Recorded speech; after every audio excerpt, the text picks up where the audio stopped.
नमस्कार दोस्तों। आज के टॉपिक पे हम पढ़ेंगे कौटिल्य के बारे में। ये हमारा पेपर 2 पार्ट ए यूनिट 3 का सेक्शन है। इसमें बहुत सारे पॉलिटिकल थिंकर्स के बारे में पढ़ना है। तो इसमें एंशिएंट टाइम से अगर आप स्टार्ट करें तो सबसे पहले कौटिल्य का नाम आता है। तो कौटिल्य कौन थे, इनके बारे में अगर आप बेसिक जानना चाहें तो जैसे कि हमारा सिंपल सा यहाँ पे पढ़ने का सिर्फ और सिर्फ औचित्य ये है कि हम जो एग्ज़ाम पॉइंट ऑफ व्यू से क्या क्या आ सकता है, क्या क्या नहीं आ सकता, वो डिस्कस करना है, ठीक है। लेकिन फिर भी एक ब्रीफ अगर समझना चाहें तो ये चंद्रगुप्त जो मौर्य थे उनके दरबार में थे, ठीक है। और चंद्रगुप्त मौर्य को राजा बनाने वाले यही थे, पहली बात। तो दूसरी बात, इनका नाम इन्हें और भिन्न नाम से भी जाना जाता है। इन्हें विष्णुगुप्त भी कहा जाता है, इन्हें चाणक्य भी कहा जाता है और कौटिल्य नाम से फेमस तो हैं ही। इसके अलावा अगर हम ये देखें कि इन्होंने क्या क्या जैसे फिलॉसफी दी है, क्या क्या जैसे बात बोली, तो इन्होंने राजा धर्म ड्यूटी ऑफ द किंग, राजधर्म की बात करी, ठीक है, ड्यूटी ऑफ द किंग। इसके बाद हमने देखा कि इन्होंने सप्तांग थ्योरी के बारे में बात की, ठीक है। सब यहाँ आप मैं 7 बस लिख दे रहा हूँ, आगे डिस्कस करेंगे। सप्तांग थ्योरी की बात करी। इसके बाद इन्होंने और किस चीज़ के बारे में बात करी, इसके बाद इन्होंने मत्स्य न्याय के बारे में बात करी, ठीक है। तो ये सब हम अभी आगे एक बार डिस्कस कर लेंगे इसको। मत्स्य न्याय के अलावा इन्होंने दंड नीति की बात करी, ठीक है। दंड नीति के बाद इन्होंने मंडल सिद्धांत दिया, जिसमें स्टेट जो सर्कल ऑफ स्टेट्स है उसके बारे में बात करी जाती है, जो आज भी रेलिवेंट है। इसके अलावा आप देखिए इन्होंने अर्थ ओवर धर्मा की बात करी कि मतलब जो अर्थ है ओवर धर्मा, ठीक है, इसकी बात करी। और इन्होंने फिर ये भी बात करी कि जो स्पाइंग है, जासूसी है, वो कितनी इम्पोर्टेंस है, उसकी कितनी इम्पोर्टेंस है स्टेट में, इसके बारे में उन्होंने बात करी।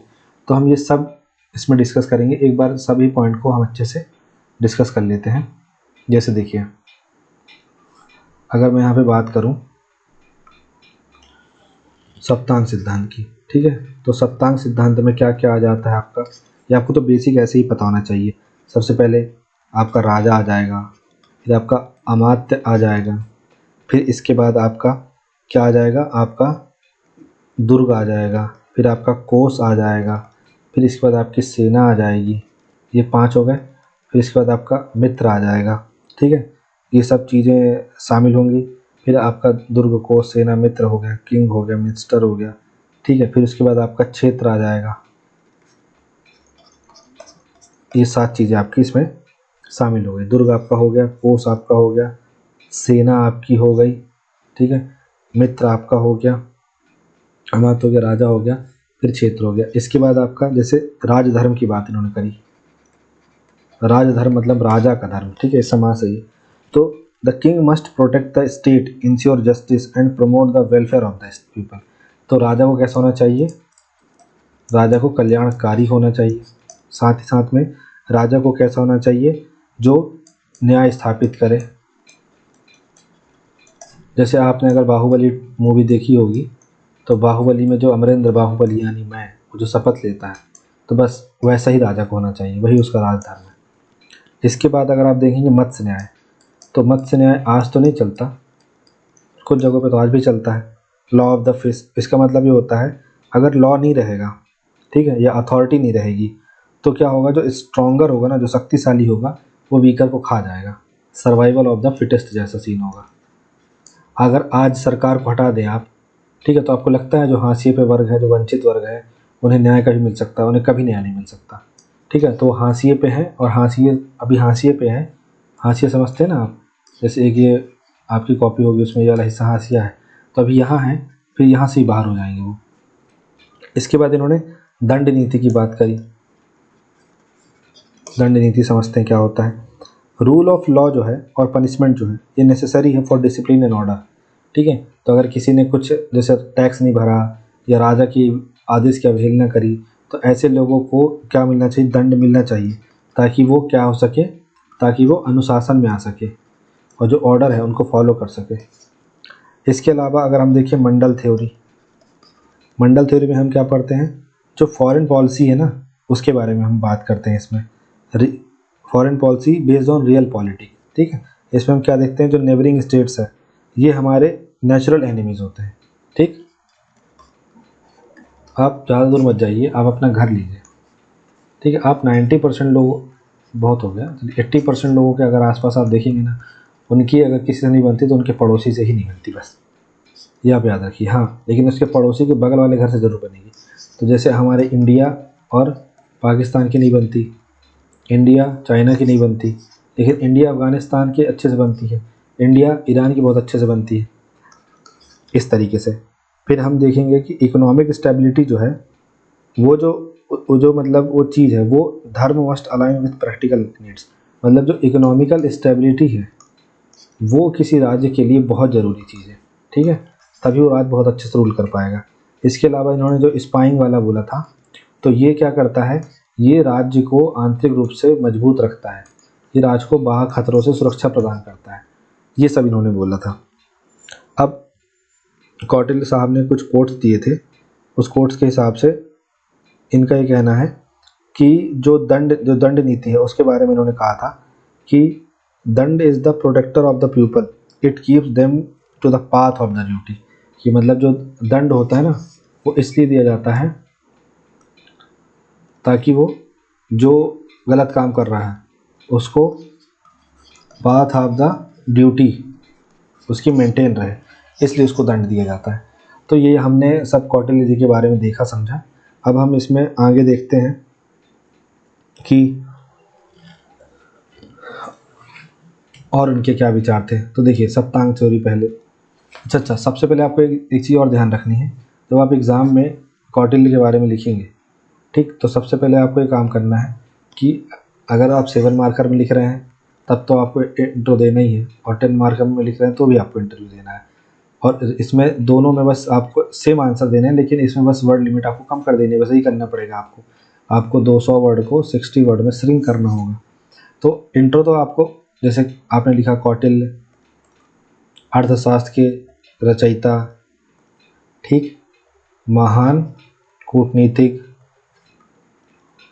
इसके अलावा चंद्रगुप्त मौर्य के प्रधानमंत्री और भारतीय इतिहास में एक प्रबुद्ध व्यक्ति के रूप में जाने जाते हैं।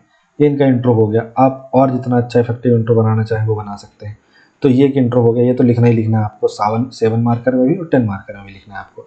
अब राजनीतिक योगदान क्या था इनका, तो सप्तांग सिद्धांत दिया इन्होंने, राज्य के 7 तत्वों का सिद्धांत। कौटिल्य का मानना था कि एक मजबूत राज्य 7 आवश्यक तत्वों पर आधारित होता है, जैसे शासक को बुद्धिमान होना चाहिए, अनुशासित होना चाहिए, अपनी प्रजा के कल्याण के लिए समर्पित होना चाहिए। दूसरा, अमात्य मंत्री, शासन में राजा की सहायता करने के लिए सक्षम सलाहकार और अधिकारी होने चाहिए, और परिवारवाद नहीं चलाना चाहिए अगर वे योग्य नहीं है तो। तीसरा, जनपद या क्षेत्र और जनसंख्या, स्थिरता के लिए समृद्ध आबादी और उपजाऊ भूमि होनी चाहिए, पहाड़ में जाके ना बस जाए जहाँ पे कुछ हो ही ना। दुर्ग या किला, आक्रमणों से बचने के लिए मजबूत किलेबंदी होनी चाहिए, औदन दुर्ग होना चाहिए, ठीक है, ऐसा दुर्ग जो जल के बीचों बीच हो, ऐसा जो रेगिस्तानी इलाके में हो, इस तरीके से अलग अलग इन्होंने वर्णन किया था। कोष, एक अच्छी तरह से प्रबंधित खजाना युद्ध, कल्याण और विकास के लिए वित्तीय सुरक्षा सुनिश्चित करता है। साथ ही दंड या सेना, आंतरिक और बाहरी सुरक्षा के लिए एक शक्तिशाली और अनुशासित सेना होनी चाहिए।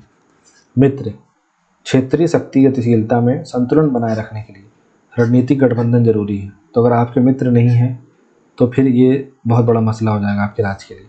रेलिवेंस क्या है, यह अवधारणा राष्ट्रीय सुरक्षा, आर्थिक स्थिरता, कूटनीतिक गठबंधनों के आज के विचारों के साथ संरेखित है। आज भी ये सब चीज़ें रेलिवेंट हैं।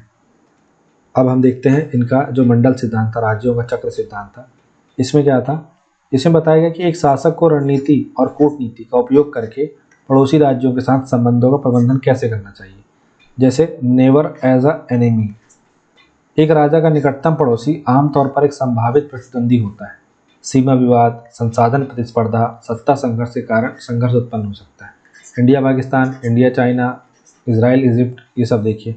Next to the enemy is a friend, जो एनिमी के बगल वाला जो राज्य है वो हमारा दोस्त होगा। कैसे, प्रतिद्वंदी से परे का राज्य स्वाभाविक रूप से मित्र होगा, क्योंकि प्रतिद्वंदी को नियंत्रित करने में समान रुचि रखते हैं। क्यों, क्योंकि वो देखिए ABC, ठीक है, एक को बी से समस्या है, इनका बॉर्डर शेयर होता है, बी को सी से समस्या है। अब ए और सी बॉर्डर शेयर नहीं करते तो ये दोनों दोस्त बन जाएंगे, ठीक है। जैसे इंडिया ईरान, इंडिया अफगानिस्तान। शक्ति संतुलन के लिए सहयोगी, allies for balance of power. एक राजा को अपनी स्थिति को मजबूत करने के लिए दूर के शासकों या तटस्थ राज्यों के साथ गठबंधन करना चाहिए। India Israel, India USA, India France, India रूस, ठीक है, इस तरीके से। अब षडगुण्य नीति, 6 स्ट्रेटेजिक ऑप्शंस होते हैं। षडगुण्य नीति है कौटिल्य की। इसमें उन्होंने कहा कि सबसे पहले तो भाई कूटनीति का इस्तेमाल करके शांति स्थापित करो, ठीक है। शांति स्थापित नहीं हो रही है तो फिर युद्ध करो, ठीक है। अगर युद्ध भी करने से बच सकते हैं तो तटस्थ रहने की कोशिश करो, बीच में नहीं घुसो। तैयारी करो युद्ध करने के लिए, गठबंधन करने की कोशिश करो, ठीक है। और फिर दोहरी नीति अपनाओ, युद्ध भी करो और गठबंधन भी करो। कूटनीति पर पहले ध्यान देने की बात की कौटिल्य ने, और स्थिरता और विस्तार प्राप्त करने के लिए युद्ध की बजाय कूटनीति, संधियों, गठबंधनों को पहले दृष्टिकोण के रूप में उपयोग करने की सलाह दी कौटिल्य ने। तो ये सब हमें याद रखना होगा इनके बारे में। इसके अलावा अगर हम वर्तमान समय में रेलिवेंस देखें कौटिल्य का, तो इनका क्या रेलिवेंस है, तो देखिए सबसे पहला रेलिवेंस है प्रभावी शासन। कौटिल्य का मजबूत नेतृत्व, कुशल प्रशासन और जवाबदेही पर जोर आधुनिक शासन प्रथाओं के साथ संरेखित है, जैसे भारत की नौकरशाही संरचना। दूसरा, आर्थिक प्रबंधन, कराधान, धन वितरण, व्यापार विनियमन पर उनके विचार आर्थिक नीतियों और वित्तीय नियोजन का मार्गदर्शन करना जारी रखते हैं, जैसे भारत की जीएसटी प्रणाली। इसके अलावा कूटनीति और विदेश नीति, कौटिल्य का मंडल सिद्धांत गठबंधन बनाने, शक्ति संतुलन और रणनीतिक साझेदारी जैसी आधुनिक कूटनीतिक रणनीतियों को दर्शाता है, जैसे भारत की एक्ट ईस्ट पॉलिसी, ठीक है। इसके अलावा आप देखिए राष्ट्रीय सुरक्षा और खुफिया एजेंसियाँ, उनका जासूसी प्रणाली मॉडल आधुनिक खुफिया एजेंसियों को जानकारी इकट्ठा करने और खतरों को रोकने के लिए प्रेरित करता है, जैसे भारत में रॉ, आईबी, ये सब। और ये भी तब रखते थे संस्थाओं संचारा नाम के खुफिया एजेंट जो है। नेतृत्व में नैतिकता, कौटिल्य का धर्म धार्मिक आचरण पर जोर समाज कल्याण के लिए राजनीति और प्रशासन में नैतिक जिम्मेदारी को प्रोत्साहित करता है। सिविल सेवकों के लिए नैतिक मार्ग, जैसे नैतिक दिशा निर्देश की, मतलब एक राजा को कैसा होना चाहिए, राजा को नैतिक होना चाहिए, एथिकल होना चाहिए, ठीक है। उसे ये पता होना चाहिए कि उसके राज्य की जनता किस बात से खुश है, किस बात से नाखुश है। तो ये सब रेलिवेंस है कौटिल्य के वर्तमान समय में जो हमें देखने को मिलते हैं। तो अगले वीडियो में हम महात्मा गांधी के बारे में डिस्कस करेंगे। तो thank you so much for watching this video. Have a nice day.